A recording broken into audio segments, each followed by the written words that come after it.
do you think made you feel that way despite achieving everything you thought you wanted?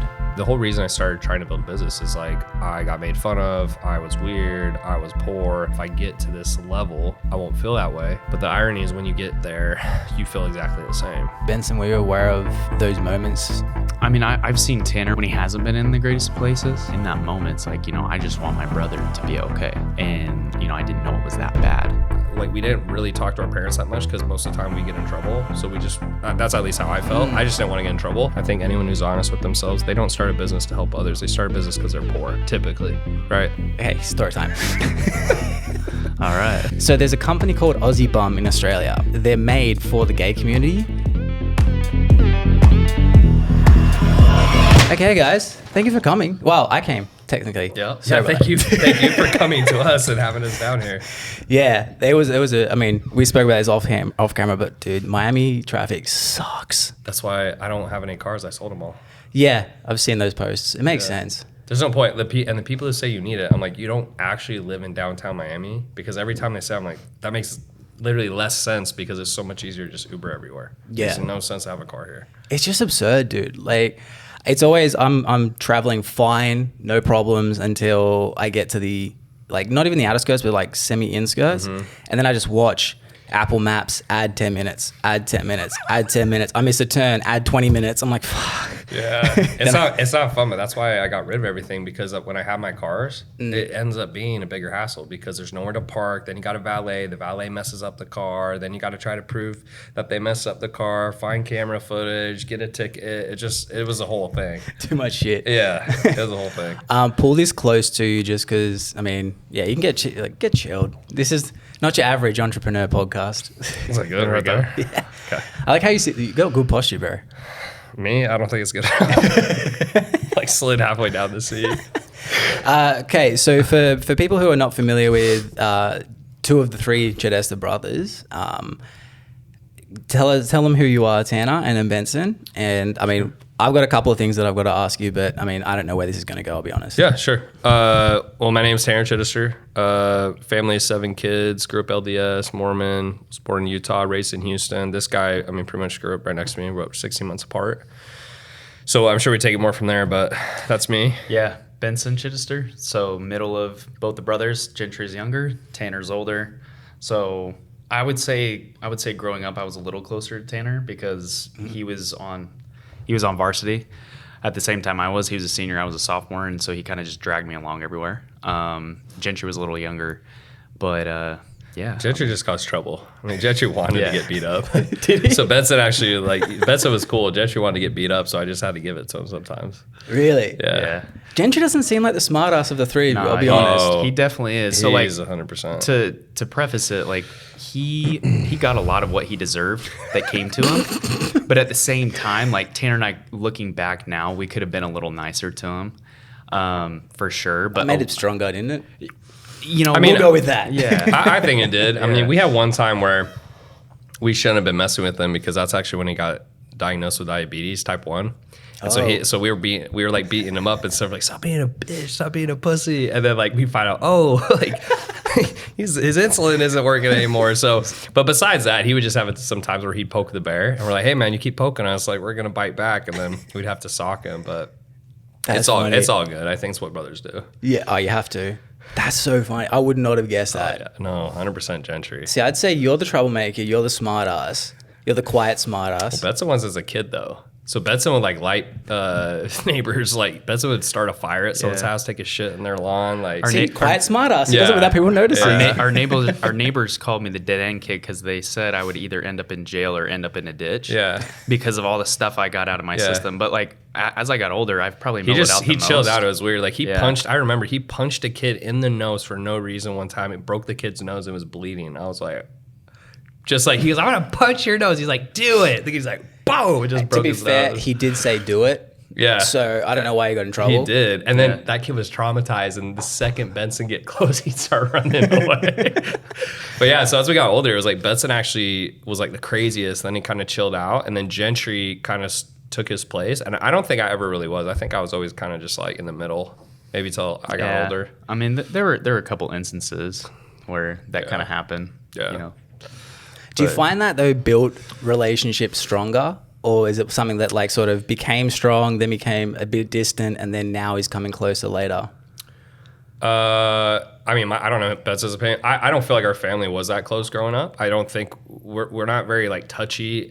We also like just the way we were raised religiously. We didn't really talk to our parents that much because most of the time we get in trouble. So we just that's at least how I felt. I just didn't want to get in trouble. Is that part of Mormonism? I'm so ignorant with that. Yeah, so there's just a lot of things you can and can't do, and so if you can't do it, you're not going to tell your parents you're doing it. So you just kind of keep it under wraps. You also don't want to tell your siblings because, like, I think for us it was mostly the girls, but the girls would find out and then they tell our parents. So we're just like, I'm not going to tell anyone because if I don't tell anyone, no one's going to find out. So I just think it was that happened naturally, and then I think we got more closer once we started doing business together. Because I mean, we had somewhat of a relationship. I don't think I was that close really to anyone. Like it depends like how you define that. But once we start working in business together, just naturally by running a business, you talk to people every day. So you're going to get closer to them because you're talking to them every day. Yeah. Like that's like obviously one of the easiest ways to get close to people if you're communicating quite often. Yeah. So it organically ended up happening. Yeah. I mean, I remember like, so growing up, Tanner and I were really close in high school. He went off to college to play football, kind of grew apart. He was going down his own path. Then he got hurt, and then we got recruited by the same college that wanted me and him to play together. Yeah. He actually ended up going and playing at another college. And looking back, Tanner will tell you, he's like, oh, I should have gone and played with you. But once that happened, I finished playing college football. I went to England on a mission, and I'm still active in our faith. So I go to church every Sunday. We teach the little 3 and 4 year olds. My wife, we love it. So I was on my mission, and I remember Tanner was getting really big into modeling, and he was trying to get his business off the ground. I've seen those photos. Yeah, and I remember I was like, some on your wall, probably. I was like, well, no, just on my phone. I was like, man, like he's so shredded, like he's killing it. Like I was super proud of him. But then when I came back and I moved up to Utah and he was in Utah, I feel like we got a lot closer because we started doing a lot of things together. We served at Olive Garden together. We did door-to-door sales together. And then the business kind of all the shittiest stuff together. Yeah. But so like it made it easier because you kind of were going through it with someone. And so like we were there together going through it. So it's like, oh man, I know how you feel because I'm going through it too. So I think it kind of went around the circle for us. Yeah. Yeah. I'm always envious of brothers because I don't have any. And I'm just like, fuck, I wonder if, There's pros and cons like anything, but I think what worked out well for us, our dad and mom, they just worked hard and they didn't give us a lot of stuff. So the only response you can have, like at least for me, I remember there's a point in my life, it's like I'm either going to be a bitch and not get where I want to go, or I'm going to just fucking do it. And that's literally what happens because you don't have any other option. You just realize like your life's either going to suck ass because you're just going to be lazy and not do anything, or you have to go this direction. So I think in hindsight, like a lot of stuff I especially credit my dad, like a lot of the ways he raised us, like sometimes we'll complain about it, but the reality is like I'm way better off than probably 99% of other people who I grew up with because they don't know how to work. Yeah. Yeah, so. That's one thing for sure. Although, I mean, we've spoken about it already in the last few minutes before the podcast. There's so many people, they say they're going to do something and then they don't. No, they don't. Most people are soft. Just facts. They're soft. And they want to like watch all the motivational videos on the podcast, and they'll probably watch this, and they won't do shit. And it's just reality for most people. And it's funny, I was actually more this way towards people when I was deeper in the business. As you step out, you're not in the day-to-day. So I don't see like the comments and stuff. But the reality is a lot of people talk a lot of shit, but they're not willing to back it up. Or like, I worked 16-hour days. I'll say that. So I worked 16 to 18 hours a day for a year to make $1 million. And it took me 5 seconds to say that, but I wish I had recorded an actual 16 to 18 hour day. Like I wish there was a camera that just followed me around and I posted it every day for a year. I wouldn't even care if it got 5 views, but to actually prove to people, this is actually what it takes to get here. Yeah. And this is like what you do. Like this is your effort and like this is the actual effort it takes to get there. But that's like a whole nother conversation. Well, it's my friend, one of my best friends from high school, his dad started a $250 million business now. Yeah, and sick. He's done a couple of businesses himself, but we were chatting it the other week to what you were just saying. He goes, the thing that's big right now is hustle porn. So like people will watch stuff, like get motivated, get jacked emotionally on like, yeah, I'm going to go crush it, write a to-do list, and then fuck, I need some more motivation. And then just hustle porn over and over again. It's a waste of time too. The funny part is like, if you think about all the people who do that, they wake up and waste hours of their day doing it. They'll meditate, then they'll watch some Gary Vee, then they'll do something else. I love Gary Vee, by the way. I actually have more respect for him too, because one of my close friends had a dinner with him. He says Gary's an absolute savage. But I think the average person, that's the funny thing, they need that. Bringing in new leads is hard. Creating content is even harder. And trying to get in the door with certain business-to-business relationships can be impossible at times. But what I noticed with this podcast is, it's actually a lot easier than we think. When I first moved to America last year, this was the first thing I created. And what I noticed was I was able to speak to people I never thought I'd be able to, create content from this that was usable to market my company, and then 3, I was getting leads coming to me as well. And as a result, the first year brought in an additional $100,000 as a direct reason and response from this podcast. And because of this success, we've created the Social Elevator program, which helps you as a business create a podcast as a lead generation tool. And the funny thing is, we had this success figuring it out as we're going. And now we have a well-oiled machine with different strategies that are constantly working to bring in more leads, building better connections, and then also build a presence for our business locally and then even beyond being local. And so in the Social Elevator program, we'll go through how to niche down, how to build it correctly, and then also how to distribute the different pieces of content to constantly be building relationships with your audience and with those ideal prospects. And don't worry, you don't do this alone. You will have a coach with you every single step to help you create the right podcast as a lead gen tool for your business. So to find out more information about the Social Elevator program, go to skymediahouse.com or click the link in the description.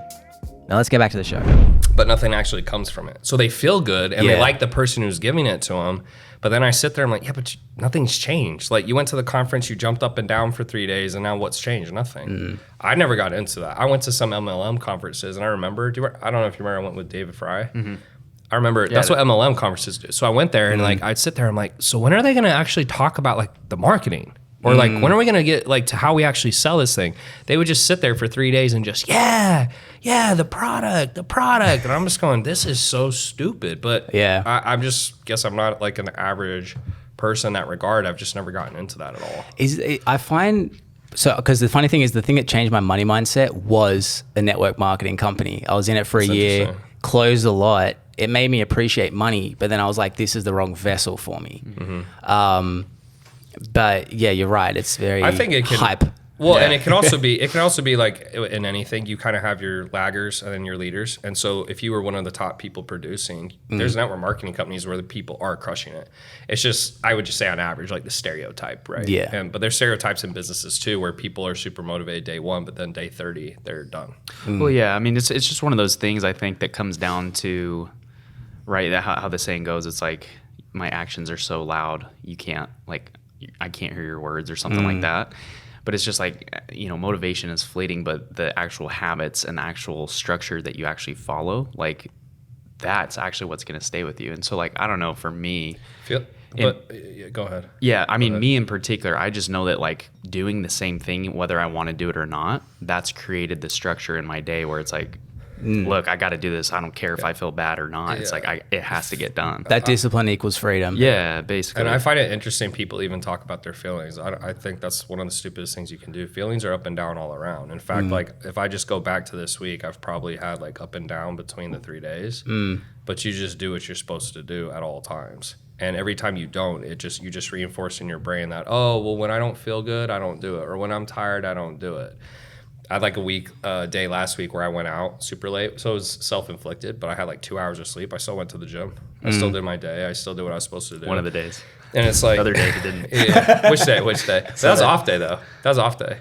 It was an off day. Bro. Yeah. Freaking hate me. No, it was an off day, bro. I went on Monday. He didn't go on Monday, and then he went on Sunday. So so you're calling him out, and you're guilty as well. I didn't go out to party though. Yeah, you didn't. You're just a bitch in general. But exactly, you gotta do that too. But I just think it's interesting, like, the people at the top, like, they just ignore their feelings. And I feel like when you actually look at it, like, I can't imagine Gary Vee, like, oh, I'm not going to do it. Or Andy Frisell, oh, I'm not going to do it. They're just doing shit all the time. And that's what it takes to be great. But it's fine, because I just look at it as like, that's why I'll win and that's why you'll lose, and not everyone can win. So it's fine. You'll just have to be the loser. Do you find it's all about what you focus on? So people are focusing on the feelings rather than the output. And it's a matter of readjusting what it is that they're focusing on. Like you guys both, I'm assuming, focus on results versus I want to feel good getting it, or whatever it is, like, like actions and everything else that create those results. Is it that you're focusing on that? You're not focusing on, I want to feel happy to get blank. Yeah. I'll go first. I mean, I think a good way to put it. So like right now, we're doing a 5-day challenge right now, and some of the people in there who are in the challenge, they're just focusing on the wrong things, right? So they're focusing time and attention on things that aren't necessarily going to take them to the end result of what they're trying to achieve. And so our goal obviously is to try to help them. Hey, let's point you in the right direction. Let's get you taking action on the right things. I think the biggest thing that people tend to get distracted by shiny objects, right? Yeah. Oh, look at everything that's happened the past couple of days with all the AI stuff, right? Everybody's posting all these photos. I'm like, I was sitting there asking him, what is this? I keep seeing it. What's happening? I don't even know half the stuff that's going on social media. Yeah. Sometimes I'll see a channel, I'm like, oh, this guy's 1 million subs. I didn't even know that. Yeah. I don't watch it. Like, I'm putting out content, but I barely even watch content. Yeah. So weird. So I think the big thing is people focus on the wrong things that aren't necessarily going to make them money in the first place. And they see what people are doing that are 10 steps ahead of them. And they're like, oh, I need to do exactly what they're doing now. Yeah. And it's like, that's not how it works. You missed all the steps in between that they were taking and are still doing now to get them to their goal. And that's what's funny. So like when I started a business, the whole reason I thought I needed to post on social media is because that's what I saw. That's all I saw. So I go, well, okay, so because they're all posting on social, I probably should post on social. I started posting on social all the time, and I'm like, man, it's taking me hours and hours a day to get this done. I'm not making any money. So finally someone's like, yeah, you should just message people and get them on calls. I make 10 grand in a week. And I go, I posted 0 times. I made 10 grand. So maybe I should do that. And I just did that for a year. So I spent my first year, I did $1 million in a year, and I didn't post on social media one time, not a single time. Didn't open it, didn't look at it, nothing. Well, actually I take that back, besides the messaging. But I would just message people. I wouldn't post. And it's funny. I just think people, they want the like pat on the back, or they want to feel like they're productive. But there's a difference between being productive and just like a nice feeling. Like watching 10 YouTube videos feels productive. You're not doing shit. Like that doesn't do anything for you. End of the day, it's like, how do you get a credit card? If what you're doing does not help you get a credit card, it's a waste of your time. And to his point, like a lot of people, they'll watch like Gary Vee, and I think like specifically with Gary Vee, they see where he's at now, but Gary Vee has probably like 30 editors, and he's got like a full team that puts out his content, and he's probably a billionaire now on paper. He's probably multi-billionaire now on paper. So they're just looking at like where he is, and they're putting it as a day one. And it's like, I think sometimes he could do, I don't know, Gary's like way better than me, but he probably could do a better job, in my opinion, just like saying, hey, like you see me doing this, but this is actually what you should be doing until you get to here. That's at least my opinion. I think that's the hardest thing with Gary Vee, to your point, is he always says stuff like, you should be putting out 25 pieces of content a day. And I'm like, I disagree. Yeah, that's easy to say when you have 25 editors, like... Yeah. It's easy to say when you got 25 editors, but if you're on your own, so those 25 posts a day are not going to give you shit, It's just going to, like, I struggle to edit 1 clip a day. I don't. I do 1 every 2, and I've got an editor doing the rest. Like... Yeah, and it's just not a high ROI activity. And for most, so I look at it 2 ways. You can either be the influencer, right? So you can be like the Paul brothers, which kind of did it backwards. And if you think about when you're a kid, if I could go back in time, that's what I would have done as a kid instead of play video games or Halo, whatever. But if you're not that person, there comes a point where it's like, okay, I'm an adult now, I have to pay the bills. You got to start making money. Once you make the money, then you can go back and try to be the influencer. And I think that's a better move for most people, because then you're not putting all this pressure on the content popping off. Like I just really started taking my content seriously like a month ago. Got 9 editors, executive creative director, got a full-time video guy, and we're going to probably keep adding to the team. But if my content works right out of the gate, great. If it doesn't, it does not matter. And I think all these people, it's like if they don't hit it big with their content, they can't make any money. And, there's way more people who don't make a big social media presence than there are. Yeah. Like Logan Paul and Jake Paul are like 1% of the 1% of the 1%. Yeah. Yeah. Life's a lot easier whenever, once again, you kind of focus on the basics first. So, okay, let's focus on the money-making activities. Let's brush everything else aside. Once the money starts coming through, it gets so much easier to do And it gives everything you else options. after. Exactly. And it gives you options on what you can do next with the money that you're actually making. Or like, you know, you'll get someone who's like, they want to do a rev share. It's like, well, what do you bring to the table? Well, I bring nothing. Why would I want 50%? I've got an idea. Why would I want to do 50% of your business when I can do 100% of mine and keep all of it? There's just some people, they just have like this illusion, or like, I don't know where they get these concepts of like how things should be or how they are, and they're just not that way. Yeah. Well, that's all. I think it comes down to as well. People, they want the money. They have the idea. Like, how many people have you heard? They're like, oh, I had this great idea, but it would have gone well. I'm like, you don't know that. It could have been a great idea that was actually shit when in reality. But people, again, they want that 50% or the 20%. They usually want 50, don't they? Or they don't really want 20. Yeah, well, and also they also like, they don't know how to operate, and so it's a skill thing. So it's actually funny. I had a lunch, sorry, with a woman named Kim Perrell. She sold 2 9-figure companies, and we may or may not do something together. She actually texted me again today, so I'm thinking she's leaning towards doing something. But the value I bring to the equation is she's now very heavy in venture capital, so she likes to invest in stuff. But when I talked to her and told her about my business, she looks at me as like, this guy's an operator. Like, he knows how to run an actual company. He knows how to market. He knows how to put in back-end systems, tech, all these things. And a lot of people, like, they don't have those skills. And then I'm like, you don't have operational skills, and you don't have a huge social media presence, and you don't have money. So you actually bring nothing to the table, because there's only 2 things you really need. You need either some type of presence, right, or eyeballs, or you need some type of operational factor. And a lot of people come to the table and they have neither, and then they want 50% or they want someone to help them. It's like, you're not needed. Like, we can just cut you out. Like, you don't need to be here in this equation. Yeah. Which is why, like, you just need to learn how to start making money as efficiently as possible, and those skills will come. But a lot of people, they don't want to put in the groundwork. Yeah. And they don't realize how hard it is, I'm guessing, too. Oh, yeah. They underestimate. Like, the amount of how hard I work now is significantly less than when I started. Yeah. It's like It's different. It's different. It's different, just in terms of grind. Like, different. so the amount of grind I put in, because I used to do everything. I used to do his job, Gentry's job, my job, Ben's job. I mean, my entire team. And so you're grinding 16 hours a day, just do. And now it's at a point where I'm in like thinking mode. And I just come to the team and I look at what's happening. I say, do this, or like I push buttons. And it's just a different level of thinking. But you can't get there until you do the groundwork. Because if you don't know how to, like, it's like you're a general. If you don't know where to push your troops, or you just push them wherever you want, bad things are going to happen. And it actually blows my mind how many entrepreneurs or business owners have no idea what's going on in their business, or they have no idea how to manage their team. They just think they hire someone, they're going to like figure it out without any organization or management. It's wild. Yeah.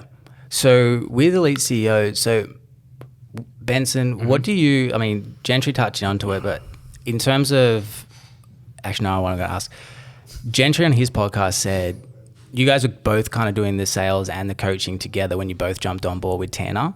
And he said that you chose to go coaching instead of sales. Yeah.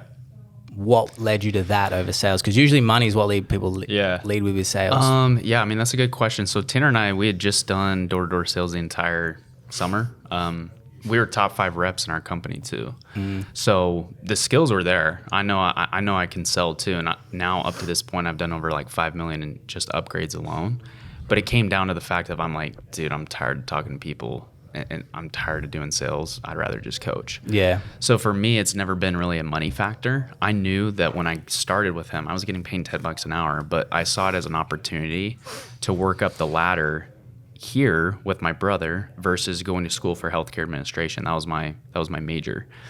And so now where I'm at 5 years later is completely different to where I would have been if I would have gone to college. And so for me, the money's never been the motivating factor. The motivating factor has been able to be reliant and dependent to Tanner and to Gentry, because at the end of the day, that's my biggest motivation. I want to be dependable, I should say, to my wife and then to my brothers, my family. So if they need something, they know they can count on me. And that's what motivates me. And I think that's normal in sales reps. Like, Gentry is more like me, where Gentry's like, I just want to make as much as I possibly can. Benson is definitely more that way, where like he has the skills, but he's like, dude, I don't care that much. And like, being a sales rep is definitely more of a drain. Like, it's because every call you got to bring your energy back up. Maybe the call before wasn't good. And that was actually one of the best days of my life where I finally was like off the phones 100%. I was like, oh my gosh, this is so much better to see money coming in without taking, 7-8 calls a day, because it drains you. It's super draining. But that's why sales reps get paid so much, because it's like someone's got to do it. Yeah. Because with your sales team, they're like, I'm guessing, how many hours they typically work a day? 10 at least. Yeah, I'd say, I mean, 8 to 10, 8 on days like Eight's Saturdays eight's probably. And that's 8 in front of a computer. Eight's like if their calendar isn't full. Like if they have a full calendar, typically we're looking at them like our team meeting starts at 9:45 a.m. Eastern, and then we pretty much book them up till 8 p.m. And so if they don't have a call or something like that, but we even tell people, like we just had an interview right before this, and I just tell them, I'm like, yeah, if you like work-life balance, like you shouldn't work here. Yeah. It's not going to be balanced. And I just think that's the wrong attitude for sales reps. If you want to get paid $250,000 a month and you're not the CEO, if you're in a grinder, like you're not working for us. And I think the trade-off between what people get confused or mixed up in with working online or working from home, yeah, they think it's flexible. They think it's a vacation. Oh, I can be in my car. I can be at the park. It's like, well, no. The benefit is you get the trade-off of being able to work in your home. I'm a homebody, so working in home, I'm like sitting here with my pants off. I got my shirt on. I'm like, this is the best, right? It's spicy over but there. I'm up at 3 a.m., 4 a.m. in the morning, and I'm going until 7:30 at night. So I'm grinding, you know. But I get the luxury of working in my own home because it's like, hey, babe, you want to bring me some food? Oh, I love that. That's good setup. I mean, like the difference for me, and I think like to put in perspective, is like when we did door-to-door sales, we were doing like, oh my gosh, we would get up at 5 a.m. We go to the gym, we go out to area around like, I don't know, 2 hours to area. So we drive out around 10 a.m., get there at 12, not till dark, which could be like 8. We get back at 10 p.m. 9, bro. Yeah, we get back at 10 p.m. and we do that 6 days a week. So to me, I'm like, I'm sweating my balls off. Like it's hot as hell. People are pulling guns and knives on me. I'm knocking on doors. So when I got to work at home, I was like, the benefit is there's AC and I don't have to wear a freaking stupid uniform, and I can work any hours I want or start whenever I want. As we're regularly, you know what I mean? And so, yeah, I mean, this actually, I didn't plan this. This actually just happened. But I think that's the benefit. And a lot. You wear that shit all the time, though. I've seen you. Yeah, it's just because we ordered a bunch, and it's a nice. You got to get a use out of them. It's a nice little sweatshirt. Get it out there. Yeah, it's a nice shirt. I can sweat in. But yeah, I mean, that to me is the benefit. And I can't even remember the last time I stopped work before. Like the earliest I think I've stopped work over the last 5 years, like 7 p.m. Like if that. Shit. Yeah, it's funny because like for me that's not normal, but I know. That is normal for me. But I know so many people have like this idea of, like the typical person finishes at 5, 9 to. People are okay with maybe 9 to 6, but the idea of 9 or 8 till 6, 7, 8, 9, 10 is very foreign. But the cool thing, just one more thing to add, is like people, like you don't have to hire people who want average or normal. Yeah. And that's what's interesting, because I used to go, oh yeah, you know what, most people, like I even remember Ben, because Ben's more like that, like our COO, he's like, yeah, well Tanner, like most people aren't like that and this and that. And at first I was kind of pulled that direction, but now I'm coming back the other way where it's like, cool, like they don't have to work here. Like, we don't have to hire them. Like we can hire whoever we want. And so it starts by you defining your culture on the interviews, and you're like, yo, this is how it is here. And if you're not game, you can go somewhere else. And what happens is when you do that, you bring in the people who work and think the way you do. And if you think about it, like I feel the way I think is not common. I feel it's very uncommon. So it should be normal to have a lot of interviews where most people don't agree with me, and therefore we don't bring them on board. Yeah. Which is how you build great companies. Like I just can't imagine like Elon Musk or Jeff Bezos, the more I read about them and watch them, that they're like, oh, it's cool, man. Like, work life, like it's all good, dude. Like, I just don't feel like they do that. I feel like they just get rid of them, and they find people who are down to like go for the cause. Yeah, I think I see oftentimes most people with their company values, they drop it to the individual, and they say, oh, it's okay, like, we'll concede for this individual instead of raising the individual standards up to the company's standards. And like you can do that as long as you want to slave away. Like if you want to keep working 16-hour days, like, and when I say 16-hour days, it's not the 16 hours a day. I think it's how you're spending it. So like, I don't want to do 16-hour days again, where I was messaging everyone, doing sales calls, getting on with clients. Like that is just, by the end of the day, you're done. But if you want to have a team where you can take off 2 months and you still make a shitload of money and things don't fall apart. Like, you've got to find people who fit the culture, because like I can't imagine stopping work at 5 today. Like, I got so much other shit to do after this. It just would feel weird. Yeah. So they're more like, you need to find people that more. Do you create a culture where it's like there's KPIs, goals in a way, so that's more, instead of it being so much money driven, which I think sometimes salary jobs can be like, where when it becomes just salary, it's like, oh, it's about time. Then it's like, oh, it's 6 o'clock, I want to go home. Whereas when you make it action orientated, then people are more focused on getting the thing done rather than like, oh shit, it's 8 o'clock. Well, I mean, I'll go first. I mean, I think in our company, we make it very competitive, where if people want to make additional revenue, or if they want to make more, we give them the opportunity to perform better.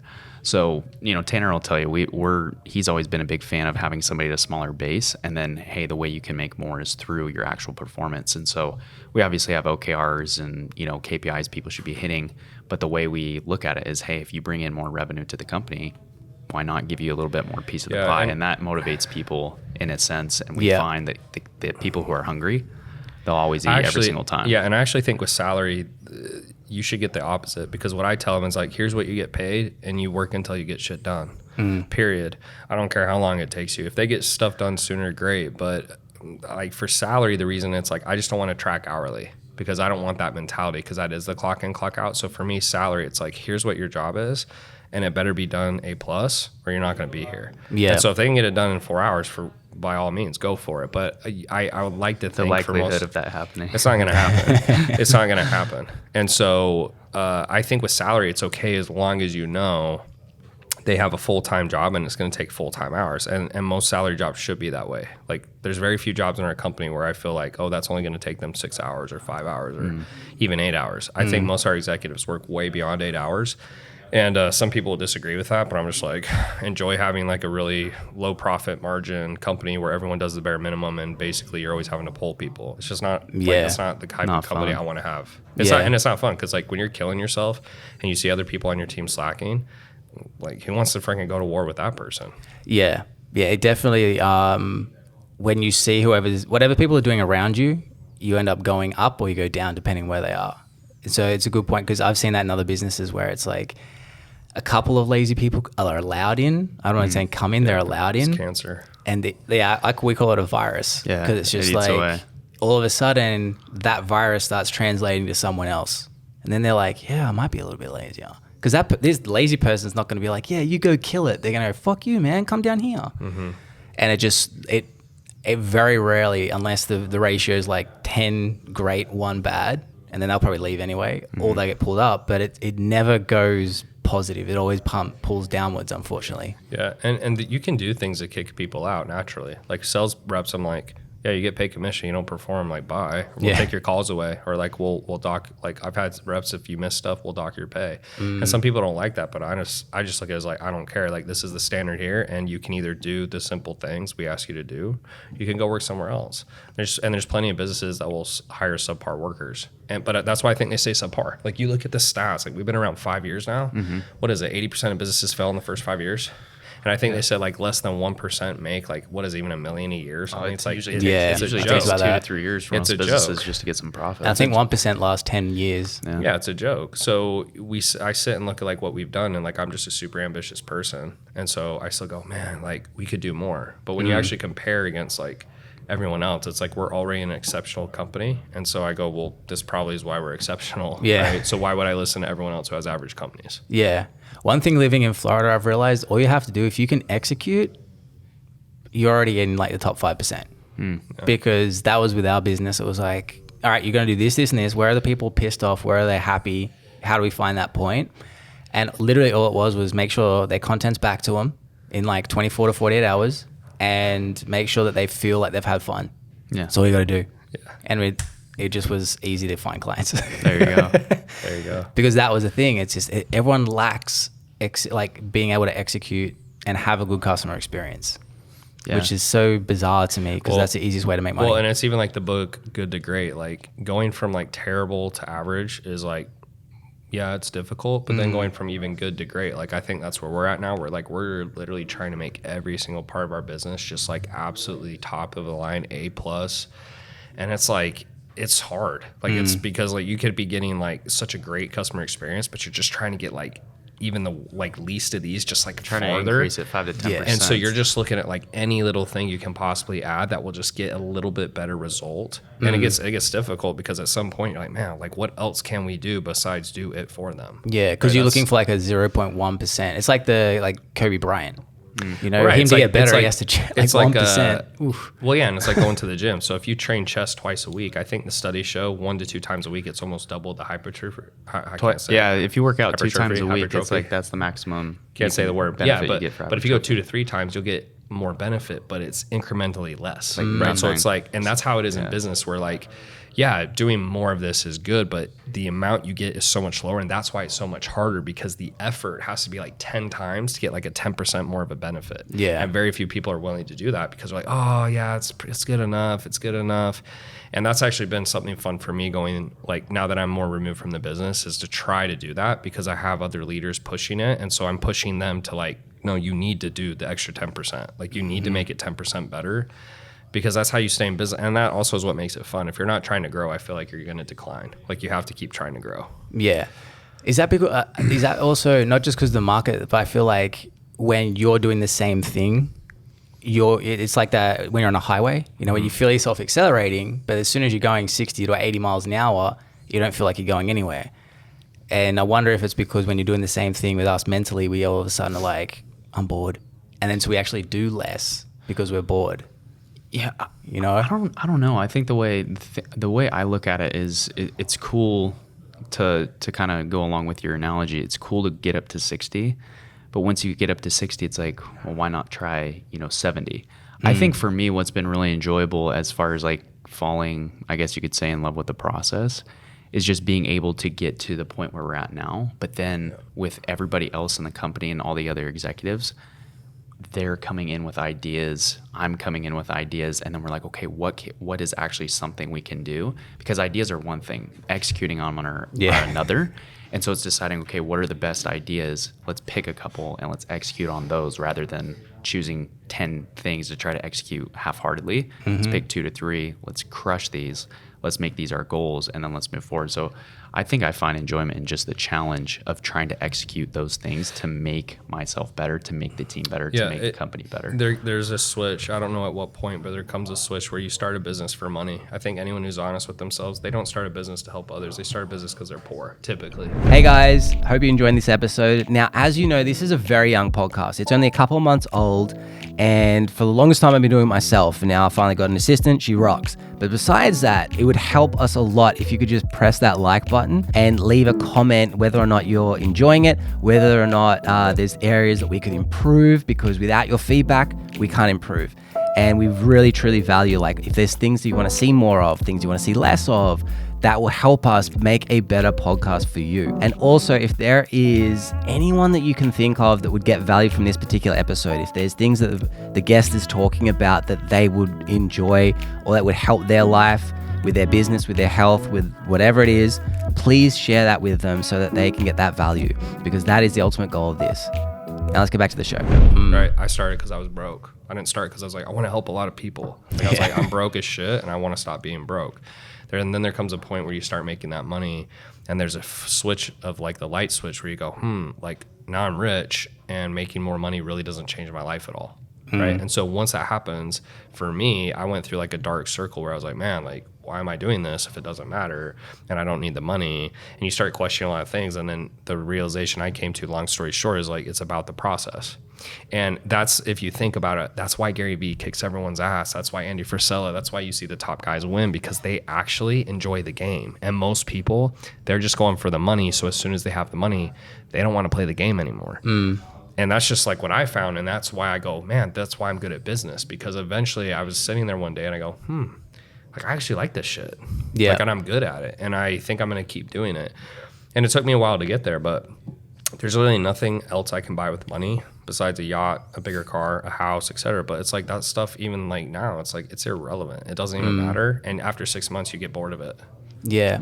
So it was again like a redirecting your focus. You're focusing on money, and then now it was like, actually, shit, I wasn't focusing on the process that I love. It just doesn't do anything. Like outside of like vacations, going to nice restaurants, etc. At least for me personally, like I'm kind of like Benson. Like I don't really care about stuff, which I guess is like a blessing because like when I see someone with like super, which is crazy. You live in Miami and you don't like that. I just don't like it. I just like the city, but you just realize it's like, okay. And when you get stuff, like for me, it was a Lamborghini Aventador. Like I had that on my wall as like a little kid. I was like, I'm gonna get that car. And I got it. And 6 months later, just like I said, 6 months later, I was like, man, this car is like cool, but like it's definitely not worth it. Like all the shit I had to deal with, like to drive it everywhere and valet it and people laying on it and the battery dying and hooking it up with the battery tender and the oil changes. And it just ends up being like a girlfriend that you hate and just needs a ton of like maintenance all the time. But that's why it's important. You should achieve your goals to find out if you really like them. You know, like you finally got what you. It was that quest of getting the car, and then you got it. You're like, oh shit, it's not what I thought it was. It's easy on the be. other side, yeah. So 100%, and I think that's actually been one of my strengths. Is like when I grew up and people said money doesn't matter, I literally like, yeah, you're just broke as shit. I just say that in my head, like, yeah, you're just broke. Yeah. But it's funny now. I definitely would. Like, why do people get up in the morning to go to work? Yeah. You know, they'd sleep in if they didn't. Yeah. And so for me, it was, once I did get to that point though, I did realize I was like, for me personally, that was the shift and I needed to go through that. And I think that's important. I don't think there's anything wrong with that either. Some people like, you can learn from others' mistakes and that should be the goal. But I think sometimes there's benefit to like having your own experiences and going through that because, you know, there wasn't like anyone in my family I could be like, hey dude, like you're rich as shit, right? Like, you know, why do you keep working? I guess maybe like one person, but like we don't like him very much. Yeah. Well, I mean, I think it kind of goes along the lines of like whenever you reach your goals, what's the hardest thing to do once you have like your best month or reach a certain goal? Yeah. Hit another big goal. And so I think for some people, and I saw this in Tanner, is whenever he hit those goals, he's like, oh, I mean, like it doesn't feel what you like. It never feels what you I think that was the hardest just, thing. I think that was the hardest thing to realize that like no matter what your goal is, like it's never gonna feel good enough. It's so weird. Like I know today, like for a fact, if I hit $1 billion in that moment, it won't feel enough. It just I'm gonna be like, oh fuck, I should have gone 2 billion. I should have gone 10 billion. It's weird. But that's that drive that keeps you for the next thing. Because I experienced that experience of achieving something I really want to do. At 24, I had never sung a note, never done anything. I was like, I want to learn how to sing. And it was like, I learned how to sing, couldn't find people being in bands. I was like, fuck, now I need to learn this, and this. So across 6 years, I learned all this shit, set up all the lighting, sold out a whole show. And I was like, the next morning I was like, fuck, it wasn't as fun as I thought. It's like 6 years of this lifelong goal that I wanted to do to find out I was like, wasn't as fun as I thought. Yeah. But I feel like that's kind of everything. And that's why it is about the journey, because when you sit and audit and you go, what made it so fun? It's like, it's the day in and the day grind that you look back on. Like you never look back and go, man, those easy days were sick. You're like, bro, you remember those days when we were just eating shit? We were just like, that's what makes it worth it. I mean, that's 100%. And it's funny Tanner brings that up because Monday was like kind of another one of those days where there was a lot of stuff going on Monday. It was a long day, and then I see these pictures that have gotten edited by our photographer, and Tanner's face is like, and I'm sitting there like. And I just die laughing. And so like that, it's gonna be like, oh dude, remember that one time we were working at your house and like it was a hard day, but then we got those photos. Oh yeah, that was so funny. That's the type of stuff that just like makes you be like, oh, you know what, like there's good moments even when you're going through this. You build the strongest bonds through the shit times. It's I've never met friends where what do they say? It's like what, weak times make strong men, good times make weak men, like and it's true. Like that's part of why the generation we have now is so soft, is because times are so easy now. Like the next 20 years it'll shift again though. Everything's available at the click of a button. You just like order Uber Eats to get food, and then you got all these generational Uber Eats king over here. Yeah, but you just got a bunch of people, a bunch of crybabies who have no idea how hard it could be or could have been. Like think 100 years ago, no internet, we didn't have cars and stuff. Like I mean, it's just like maybe cars barely just came out, but you get what I'm saying. Like it's just so much easier to live life now. So you got a bunch of crybabies and they have no idea how hard it can be. And do you think that's a thing that like now we're going into a different type of hard, which is more emotional hard in ways that we haven't experienced before? Because now it's like, I mean, there's freedom in not having choices. So like if you're in a little town and you don't know about all the things that are available to you, you're fucking happy. But they've done studies on islands where they plonk a TV. So like these people have nothing besides food, shelter, a little bit, and then sun. And they're the happiest, you know, they've got what they want, what they need. Yeah. They plonk a TV in the middle of it. Anxiety, depression shoots up because now they can see all this shit they don't have. Yeah, and all bliss, right? Exactly. So I think we're going through like maybe a new time of mental hardship that we've never had to go through before, and the kids are going to come out where it's just like, yeah, I can have all these things. I can have people abuse me. Like I mean, like viral videos, best way to figure out how to deal with people who hate you or spit shit to you. Yeah. I've had people tell me that I don't deserve to have a child. It's a shame that people like you get to keep their kids. Weird. And that other good parents lose their kids. Like I heard shit like that, and it's so funny because it's like I read them like, right. My wife's fucking fuming, like ready to fucking kill this person. I'm like, I don't know who Susie83 is. Okay, just deal with it. With no profile picture. Yeah, and so what I've gone through with that experience is having that like huge amount of hate come at you. It built my ability to not care in the real world as well, because I'm like, all right, how much does this person really know me? Okay, how and where are they coming from? So like if you gave me business advice or you guys gave me it, I'm going to go like, well, you're way ahead of me. You know what you're talking about. Whereas if fucking Susie69 comments going, you have no idea what you're doing in business, I'm like, it's also just how many times it happens. So like when I first got on social media and I was like building my company, I would get on all my ads and respond to all the comments and like try to prove my point. And now like I can't care less, because it's almost like once you've been punched 1,000 times, one, you realize like it's like a fly. So like I'm like this horse and it's like a fly and I'm just like hit it with my tail. And then two, it's just they're so irrelevant. Like to this day, you just don't meet people who are better than you and above you who talk shit because they don't care. Like I just look at it and I think, well, why don't I talk shit to people below me or who are looked as not as doing as well as me? And I go, because I'm too busy. Like I don't care. So to me, I'm like, if they're not trying to be rude to me or anything, I'm just like, yeah, dude, like that's awesome. Like good for you. Like, and you're not threatened as well. Like and all you those things. and you realize like there's enough for everyone. Like it's just people who. It's just a waste of time and it's a waste of effort and energy. And so I think the people who get bothered by it, they just haven't gotten punched in the face enough. And eventually it just stops bothering you. Like it just has to, because you see it so often, you're so busy. I think another thing to your point is a lot of the guys, it's funny, but I think a lot of the guys who build big brands and so forth, they are masters of producing content, or at least some of them, right? They don't actually consume that much content. Like I don't really consume that much content because I don't have time. Like even these last 2 days, I'm taking this like YouTube course to like blow up my YouTube and like take it more seriously. It's probably the most time I've been on YouTube in like 6 months. Yeah. And it's literally my homework to watch the videos.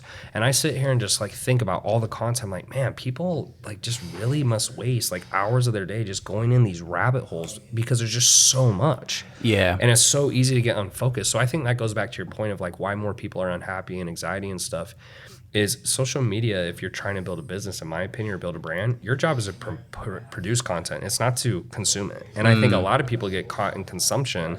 And yeah, it's easy, of course, to get unhappy because you're literally comparing to everything you see. So it's a very dark hole to go down. And it never really ends. Yeah, we try, like our team definitely, we absorb it because we create it, but it's always like, all right, why did this work? How am I connecting with it? Like it's all about story. Like that Elon Musk one that hit, there's deliberate taps we do in that point. Like there's audio that comes in like whoosh, and then it's like, okay, there's deliberately like the face of Elon, not my face. There's all these little tips and tricks, and we cut, like that's a solid 2-minute conversation. We turned it to 38 seconds. But even with that, we had different ins and outs based on other stuff we'd seen from like Ty Lopez and all these other guys where I'm like, okay, why did I keep watching that? Why did I keep listening? All right, this is how the structure of that story went. But, you know, sometimes you do get, like I have to set a timer, 15 minutes of research. Otherwise it's like, all right, research. Lost. If it's just research, fuck it. It's like exactly what Tanner was saying before we started. He's like, well, you know, sometimes I don't follow as many people because I get caught in this rabbit hole. Yeah. And it doesn't, and it's like, I just look at it as like, how does it help the business move forward? Like, is there like, here's the thing, like as you get higher in the levels of the game, I don't feel there's a lot of stuff that you need to see or listen or read. Like, you know what to do, right? It's like you figure out the plan and then you start executing. And a lot of it is like, it's the same stuff over and over again. I get more value out of like a one-off conversation like this, or booking in a 15-minute call with like a billionaire, than I do like going down a rabbit hole. Because the other thing is like, it's not specific advice. Right? Yeah. It's general. And that's what people don't get too. They're like, oh, all this stuff is free. It's like, it's general advice, dude. It has nothing to do with your situation, your skill set, and you can't ask any specific questions. So that's another reason I usually prefer that, because I get my pointed question asked. It's in a very short amount of time, and then I can be more efficient with the rest of my time in the day. Yeah. Versus just going down these rabbit holes and hoping in 2 or 3 hours I find what I'm looking for. Yeah. And it's also so much better, like you said. Like, I mean, I'll chat to my mate in Australia, the one that's really successful. And the way he delivers his advice, it's so unique. It's like this blasé but accurate blasé. I don't know how to explain it. I'll be just like verbal diarrhea to him, and you watch him. He's just like, and he's a year younger than me. Like, but he's just fucking 20 years ahead of me in terms of just mentality and everything, because he's been through it. And he'll just be like, it seems like you're doing boom, boom, and boom, and I'm like, fuck. Like, he just breaks through me like that, and I'm like, okay, cool. Or he'd be like, you're doing this, but this is what you need to be doing, and I'm like, okay, cool. And just all of a sudden, it's like, it hits you differently too, because of how he says it. He's not attached. He doesn't want you to go do it. He's like, well, you have to.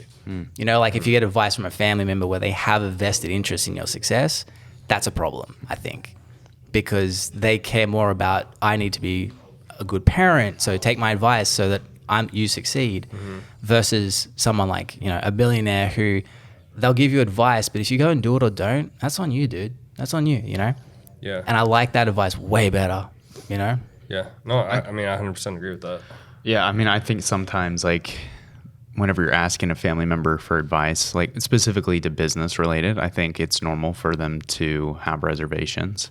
I know Tanner's had conversations about this, but it's normal, right? Because they just want what's best for you, and they don't want to see you fail. They're not. Right? They don't care if you make $1 billion. Yeah, they just don't want you to be homeless. They just want you to be happy, and are you healthy? They don't care if you make $1 million or not. It's just, you know, is my son okay? Right? And so I know for our parents specifically, you know, our dad, he's a hustler. Like, our dad's been a hustler our whole lives. He's always done off jobs to make sure we've had enough. He did power washing, washed pools, started selling insurance. But he's not necessarily, like, I would say, entrepreneurial type minded. I think Tanner definitely takes the cake on that, and he's the one who's motivated Gentry and I to get to where we are now. So, like, we owe a lot to Tanner. But our dad kind of paved the way and, like, look, you just got to work hard, put your head down, and good things will happen. But they weren't ever like the type of parents that are like, yeah, go drop out of college. Like, we think that's a good idea. Or like, what parent's probably going to think that? Not a lot. I've only heard Greg Paul. Yeah. He's the only one that I've heard. Logan Paul's dad. There might be a few as times I'd say change, his sons are a little abnormal, to say the least. No, his story's interesting. So when Logan was dropping out after his first year in, because he was in university, college, he dropped out after 1 year to move to LA. He was doing an engineering job, and one of Greg Paul, his dad's friends, went to Greg Paul. You're gonna let him do that? And his dad was like, well, yeah, he just made $75,000 for a 6-second video. How much did you make last year? And the guy was like, Yeah, but to his point, it's probably a little easier with proof of concept. I think like it's hard. I think it's hard for parents. Like for me, I didn't have any proof of concept, and so when you don't have any proof of concept, you're like, dude, like, and you know the stats. I think the thing I banked on, like, it was even with my mentor. Like, I told my mentor, and I remember the convo. I was like, dude, I'll do anything. Like, literally, and I use licking the floor as an example. So if you tell me to lick the floor with my tongue and it'll make me a millionaire, I'll do it. And he's like, yeah. Like, he's like, yeah, whatever, right?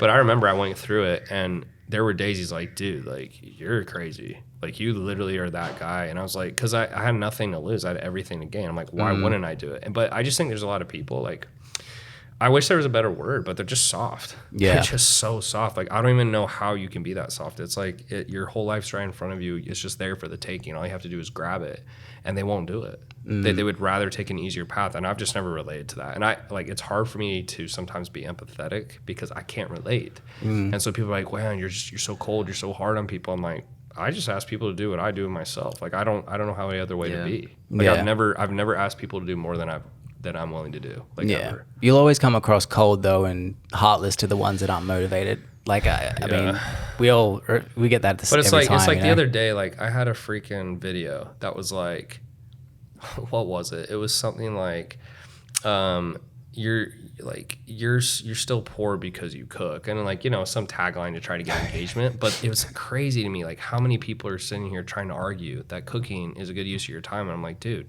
like, no, it's not. Like if that takes 3 hours of your day, and you could do 3 hours of work, Yeah. right? Like how can you make the argument that like that is better? Or I don't know. There's probably more. Well, it's but funny too because that video did exactly what we wanted it to. Yeah. Have them fight amongst themselves in the comments. And which so it's- ironically, that's how you get viral. That's exactly stuff. how Oh, 100%.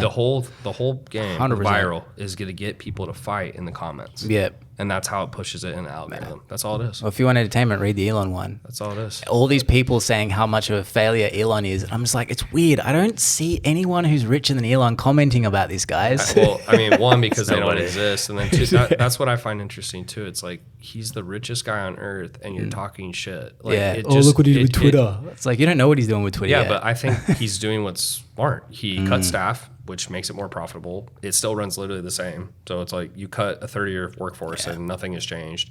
He's trying to monetize it, which it needs monetization. And in my opinion, he's trying to bring people back who like got banned off the platform, which Except for is a Kanye. joke. Yeah, Kanye's a little, he probably Kanye's needs a to little stay off his out. rocker. Yeah. But like to me, he's doing the best possible job he could do, and people are still talking shit. And all the people talking shit are like politicians, people who've never had a business. It's well, like the politicians, because he's clamping down apparently on the politicians being able to message and email just do whatever people. they do. Yeah. Just do whatever they want to do. Yeah. And dude, it's sad because I feel like the people who want to make the most impact, like don't go into politics. I feel like you make zero impact there. It seems just like such a shady game. It's just throwing shit at the other side. That's all it is. And it's just like, I don't even resonate with like the people who just talk, like even the people who like make YouTubes and they just talk shit on everyone. I'm like, how are you a productive member to society? And they're like, oh, well, I'm helping people stay away from this. This guy's a scammer and this guy's, I'm like, bro, you're just a negative mother effer. And you just take all the negative people with you and you guys band together and just sit in your like lonely dungeons and talk shit. Yeah. It's like such a terrible existence in my opinion. It's sad that it's monetizable too. It's super sad, and it's YouTube's fault. I wish YouTube literally would take those videos off because it's like The it's tricky thing is though, like we saw what happens when YouTube takes shit off the Yeah. internet during COVID, you know, Yeah. and all of a sudden. Well, stuff and don't get was me wrong, right, I don't you know? mean it. I don't mean it from that sense. Like I think people can say whatever they want, but I wish like you couldn't monetize videos just talking shit on people. Like I'm not gonna Well, say the news wouldn't exist, dude. yeah, I'm not gonna say his name, but there's like a specific creator who's been on there for years, and his whole platform is just talking shit on everyone. And I'm like, dude, what business have you started? Zero. Like what? Like, have you ever done anything outside of just making videos talking shit? No. So it's like they come and like throw all this hate from something they've never experienced, and it makes no sense. It's like me talking shit about tennis, and I've never played a game of tennis. Now I don't have to like it, but it makes no sense for me. Like, oh, tennis is so stupid, and all these athletes are idiots, and they don't know it. And it's like you've never played. So I just find it interesting. All the people who throw rocks have never even gotten in the game. But it goes back to what that quote by Teddy Roosevelt, where it's the man in the arena. And I love that quote because it talks about, What's the quote? long story short, I don't know it word for word, but essentially it's like the people who are like in the arena, so life or in the game, right? Like you got people on the outside who are throwing stones and rocks like, oh, you suck, like, you know, you're terrible. But it's like the whole point of the quote is like, you're not even in the fucking game, dude. Like I'm actually in trying to be the best I can be, and you're over here throwing rocks. And I just resonate with that quote. It's a great quote. People should look it up. But it's just so true that like there's so many people who like, you know, like when you watch the NFL Sunday, oh, that quarterback, he sucks. It's like, bro, he probably was like a freaking All-American in college, like, you know, one of the best players in the world. And granted, in that moment, right? He made a bad play, suck. or- yeah. Maybe he does suck. But he's way better than you. I was gonna say he's way better than people in the stands. Oh, way for better. sure. But it's just funny how people will sit on the sidelines and just talk shit. And I've just never resonated with that. It's Yeah. just, I've always been like, what is he doing that I'm not doing? And it's very inspiring. And then it's like everyone who doesn't want to improve their life, they just take the opposite approach because then they don't have to feel bad that they're not where he is. And Yeah, that's how I justifies their take it. position. That's how I take it, 100%. Yeah. I think anytime people cast a certain type of viewpoint or something that's negative, it's usually coming from a place of like literally just that. Projection. Like they're feeling something, and so they're projecting it onto somebody else to make themselves feel better. And so even for myself, like, you know, I've had some situations where people say some things, you know, to me, and I'm just like, hey, you know, I'm really sorry for whatever you're going through. I hope it gets better. And I don't hear anything back because, you know, that's the case. Or like, you know, someone will throw a trust fund comment. I'm like, my dad literally was making like 50 grand a year, dude. Yeah. What are you talking about? A lot of people are like that, though. I mean, even I know people that they've been given, not given, they were given $1 million to start their business by their Can't do parents. shit with it. No, these guys then turn it into like, you know, 10, 20, $30 million businesses. Oh, wow, good for them. And then you hear people go, oh, but if they wouldn't have done that with if they didn't get that million. I'm like, It's like, bro, if you got the million, you be a freaking working at Starbucks. yeah, there's something funny though that if you're person A and you go to an investor to get that $1 million, They say the that's same okay. thing. But if you go to your parent and you get the $1 million and do the same shit, oh, they suck. Yeah. It's like it's a weird thing. Yeah, I mean, the way I look at it, it's, I mean, I think it's probably harder to get something given to you from your own parents and then actually make more of it. Because as a kid, and especially where we grew up, a lot of our friends, they drove really nice cars and they had really nice houses. I mean, Mercedes Benz, you know, Ford Raptors, you know, you name it, they're getting that for their 16th birthday. We're sitting here driving a 1999 minivan whose roof is caving in on our heads. Lady I'm like, killer, baby. I'm like, I'm not driving that thing, Mom. And not the right way. He literally I refused to refused. drive. He gets so mad. I refuse to drive it. But it because that, I feel like that's harder because in those cases, those kids probably feel entitled in some way. And to them, that seems normal. And then they take that Yeah, and the then they world doesn't actually know you do shit. something. I'm like, that's Yeah. impressive. Yeah. That's Yeah. really impressive when you're able to do that. 100%. Don't undermine their work, you Yeah. know? Well, You go. Well, I was just gonna say it's like it's ironic, like the world doesn't know you anything, and so like even if your parents give you stuff, you think that's normal, but it's like you not. get out in the real world, you realize like yeah, you getting that is not normal. Like that's not supposed to happen. And so I think a lot of parents do their kids a disservice by giving their kids things. I'm actually glad my dad didn't give me anything. Yeah. Because it basically pushed me into a corner and forced me to either level up or just live a terrible life. And that's how I felt. I was like, man, like mom and dad can't save me. And I was like, so what are my options? And it's like I either go back this direction or I move forward on my own. And that was the best thing that could have happened to me, because I think if I knew I could have gone back to them, I would have. 100%. When you know there's a safety net, you lean back on it subconsciously. So I'm interested as well. So your relationship is really interesting because both of you are killers. So you both are you're with Hansika. Yeah. Absolute killers in business.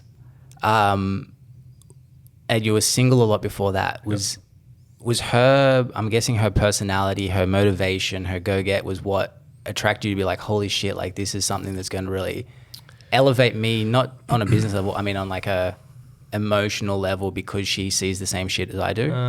I think for me, like most guys, and this is just my opinion, I think most guys like want a girl they can control.